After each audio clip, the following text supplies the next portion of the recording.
حضور کی خدمت میں ایک جوان حاضر ہوا جس کا نام نامی اسم گرامی جابر بن سلیم تھا۔ حضور سے پہلی ملاقات تھی اور اللہ نے اپنے محبوب کو یہ کمال بخشا تھا کہ آپ پہلی ہی ملاقات میں اپنا بنا لیتے تھے۔ ان کے بول بہاروں جیسے اور اصحاب ستاروں جیسے، میٹھی میٹھی باتیں سنی من میں اتر گئی، ایمان نصیب ہوا۔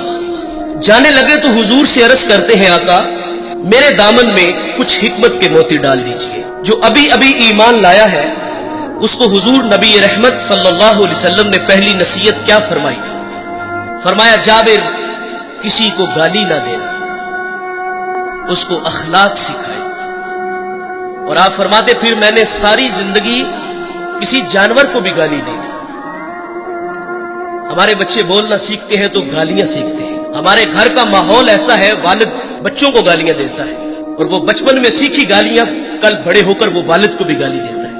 اور میرے نبی کا فرمان ہے مرغے کو گالی نہ دو۔ کیوں؟ فرمایا اس لیے کہ وہ تمہیں نماز کے لیے اٹھاتا ہے۔ یہاں رک کر کے ایک جملہ عرض کروں گا، فرمایا مرغے کو گالی نہ دو، وہ تمہیں نماز کے لیے اٹھاتا ہے۔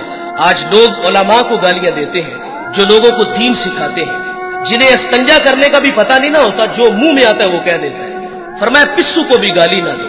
تعلیم تو یہ ہے کہ کسی پر لعنت بھی نہ کرو۔ سیدنا صدیق اکبر رضی اللہ تعالیٰ عنہ فرماتے ہیں ایک دن مجھے غلام پہ غصہ آ گیا اور میں نے اس پہ لعنت کر دی تو نبی رحمت صلی اللہ علیہ وسلم فرماتے ہیں صدیق بھی ہو اور لعنت بھی کرے؟ رب کعبہ کی قسم ایسا ہرگز نہیں ہو سکتا۔ تو آپ جی میں شرمسار ہوئے اور اس غلام کو آپ نے کفارے کے طور پہ آزاد کر دیا۔ جابر کو حضور نے پہلی نصیحت فرمائی کہ کسی کو گالی نہ دینا۔ دوسری نصیحت فرمائی کہ جابر نیکی کو حقیر نہ جاننا۔ ہم لوگ گزر جاتے ہیں اس خیال سے کہ بھلا اس کا اجر کیا ہوگا۔ اللہ کی رحمت بندے کو بخشنے کے بہانے ڈھونڈتی ہے۔ ایک بہت بڑے محدث دنیا سے گئے، کسی کو خواب میں ملے تو پوچھا سنائے صاحب کیسے ہیں؟ کہا جنت کا باغ ہے قبر، آسودہ ہوں۔ تو اس نے عرض کی کہ آپ کا کون سا عمل آپ کی بخشش کا سبب بنا؟ تو کہا ایک چھوٹا سا عمل۔ کہا وہ کیا؟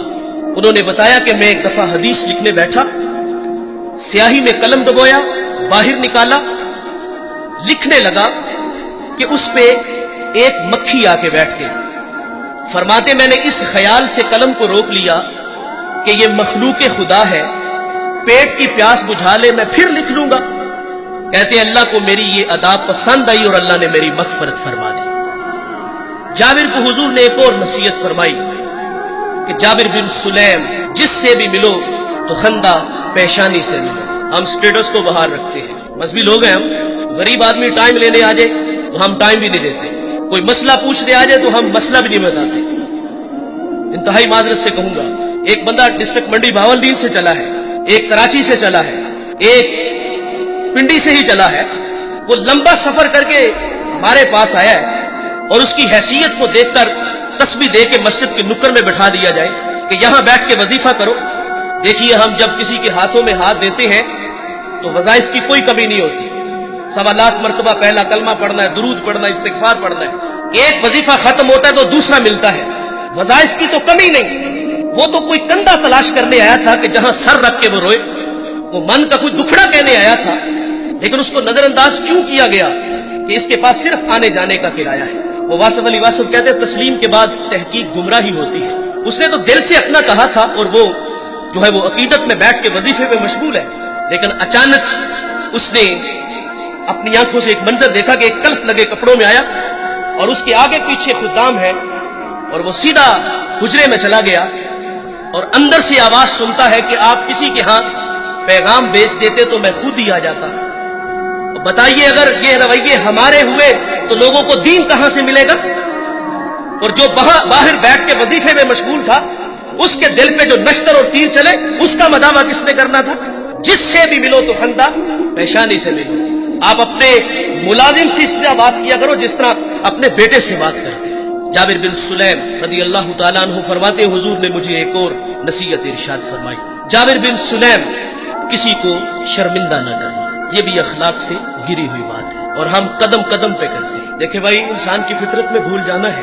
کوئی بندہ مرنے سے پہلے آ جائے ہاتھ جوڑ کے کہہ دے کہ یا اللہ آج کے بعد گناہ نہیں کروں گا، یہ اس کا وعدہ ہے، کہ جو میری چوکھٹ پہ 2 آنسو لے آتا ہے میں اس کے گناہ کو لوہے محفوظ سے مٹا دیتا ہوں. ہم تو مائل بکرم ہے کوئی سائل ہی نہیں, راہ دکھلائیں کسے کوئی رہ روے منزل ہی نہیں. جو گناہ چھوڑ دیتے ہیں عادت باری تعالیٰ ہے وہ ان کے گناہوں کو معاف کر دیتا ہے. لیکن ہمارا حال کیا ہے, اگر غلطی ہو جائے تو ہم معافی نہیں کرتے. یار مثال کے طور پہ بندہ گناہ چھوڑ کے مسجد میں ہی آنا ہے نا اس نے, تو ہم کہتے ہیں لو 100 چوہے کھا کے بلی حج نو چلی اور پائی تینوں مسجد اراکی نے بہایا, اسی اللہ نے جس اللہ نے تمہیں دکھایا ہے. کبھی ہم کہتے چور چوری چھوڑ دیتا ہے, ہیرا پھیری نہیں چھوڑتا, جوتے چرانے آئے ہو. وہ یار وہ آ گیا ہے مسجد کی آبادی کا سبب بنا ہے. اگر کسی کی پیشانی میں سجدوں کا نور ٹپک رہا ہے وہ اللہ کے گھر میں حاضر ہے, ہمیں تو خوش ہونا چاہیے تھا. لیکن ہم شرمندہ کرتے ہیں. جب اللہ معاف کر دیتا ہے تو ہمیں بھی عادت ڈالنی چاہیے. کسی کو فرمایا شرمندہ نہ کرو. نبی رحمت صلی اللہ علیہ وسلم کی اقتداء میں صحابہ نماز کے لیے کھڑے ہیں. بالکل جماعت کا ٹائم تھا کہ کسی کی ہوا خارج ہو گئی. جماعت کا وقت ہے, ظاہر ہے وہ فوری اٹھے گا اور جا کے وضو بنائے گا. جو وہاں سے نکل کر وضو کے لیے جائے گا سبکی تو محسوس کرے گا نا, شرمندہ تو ہوگا نا. لیکن دیکھیے بھائی, حضرت عبداللہ ابن عباس رضی اللہ تعالیٰ عنہ حضور سے اسی وقت عرض کرتے ہیں کہ حضور اگر اجازت ہو تو ہم سب جا کے وضو نہ کریں. اللہ اکبر. میرے نبی فرماتے ہیں بہت اچھے. وہ سارے اٹھ کے گئے اور وضو بنا کے آئے.